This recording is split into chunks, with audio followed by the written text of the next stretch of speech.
about how to pay a Craigslist contractor, because a lot of us who have homes, or a lot of people who have homes, we reach out to independent contractors in the area on Craigslist, different sites, and try to get things done within our area. People in our local community, we might say, hey, we need this done. How do you do it?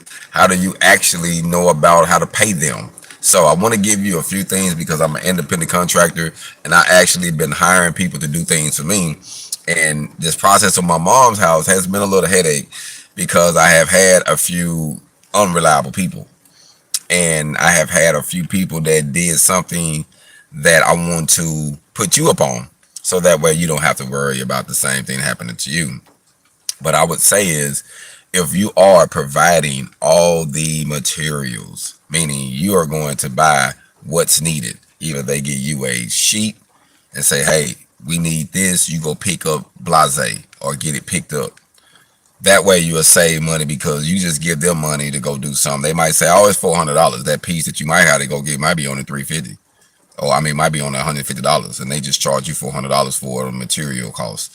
So if you want to save money, buy your own material. At least get them to send you the material list. You either pay for it when they up there getting ready to purchase it off your credit card, debit card, whatever, or you go with them when they buy it. That way you keep the receipt. That'll save you money. That way you're only paying for labor and skill costs. That's it. And the way you do that is, in my personal opinion, when you're paying labor and skill costs, you want to spend, I would, a quarter up front, a quarter halfway through, a quarter third way through, a quarter when you're done.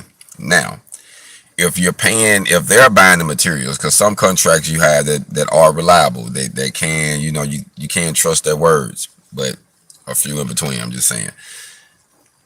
If they have to buy the material, then yes, half is required up front because you got to buy the material and going to the store, picking things up, all of that. And they're going to charge you for that because you don't want to do it. You don't want to do all that ripping and running, and that's a part of the process. In that case, you pay them half up front. Normally, you pay them a quarter of it once they're almost done, and then the other quarter at the end. And some of them just say, hey, pay me half up front and half when I'm done. A lot of them do that too, because I do that on certain projects. Like, all right, give me half up front. I'm going to build this, lay this out, get everything going, and then pay me my other half once I get done.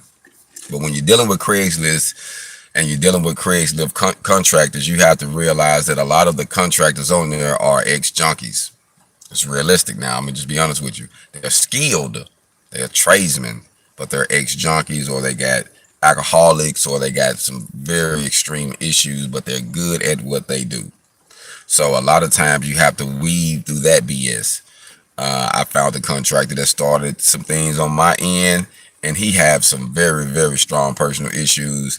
And the man was steady trying to push forward to do something, and he never took care of nothing that he's supposed to took care of from the initiation, but was steady trying to get me to spend more money to do a different thing. I'm like, nah, you bouncing all the way around. He trying to do this room, that room, stop here. Ain't nothing ever being done. I'm like, nah, we gonna finish each specific area, and then we'll move on to the next.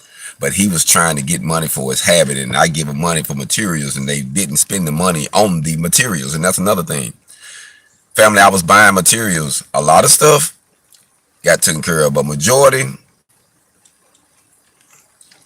the materials I had them buy, they did not show me receipts. Some of them they did. One of them, I even got a receipt that was actually older, because they didn't take a receipt of the whole thing to show me the exact, time or whatever. But it wasn't exactly what I needed. When I looked at it, I looked close into it. I'm like, So that's just something to look into.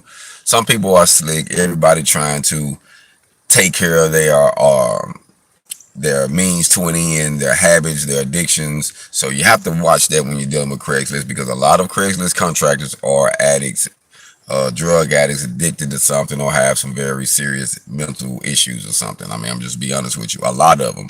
Now it's going to be, I'm going to say out of the 20, out of 100%, I'm going to say really it's going to be like a quarter that you'll probably be able to network with strongly off of Craigslist. A lot of them be on BS unless it's a big company that's posting the ad. a lot of the independent contractors on there. Some of it's good, but I would most definitely get some references. Ask me, hey, you got some references? So I always ask for references before they even come out there and say, hey, what your references? Do you finish your job on time? Do you finish your job? Do you start something in 2 weeks you off to something else? And that's what I had on this situation. Guy finished something 2 weeks. Now he's off on something else, not finishing what we agreed to.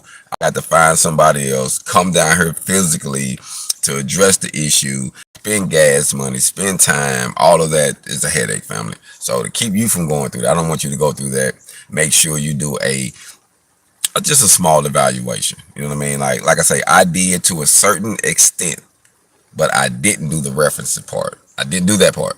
So I seen the reference of their work, and I seen photos of them actually working and the finished work with them actually doing it. So I'm like, okay, they know what they're doing.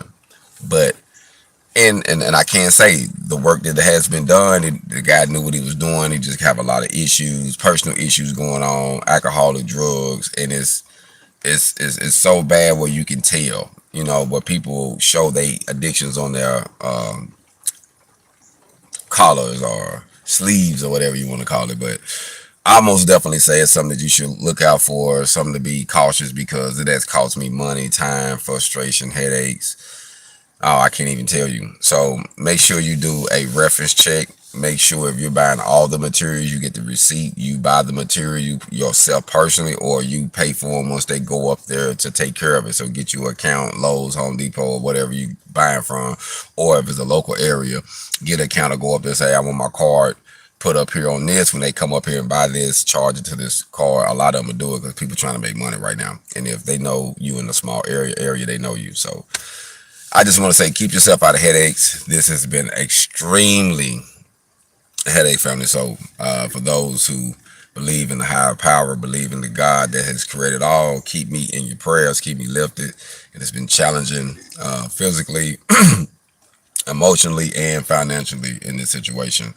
I have faced a few challenges. So I just want to say, be safe, be cautious, make sure that you make sure you do a background check as far as state references, as far as making sure they can finish a job. If you're buying the materials, only give them 25% up front, and break it down in fours. I would if I'm buying all the materials. If they're buying the materials, do half and half, or half, quarter, and another quarter.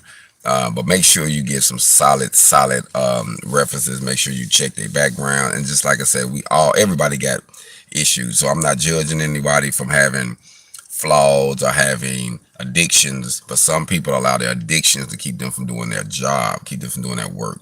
And if you're dealing with someone that their addiction won't allow them to do their skilled service, then you don't want that person, because they're going to get halfway done. They're going to get the itching, they get the one to scratch, get them want to do something, and then they gone. I mean, it is what it is.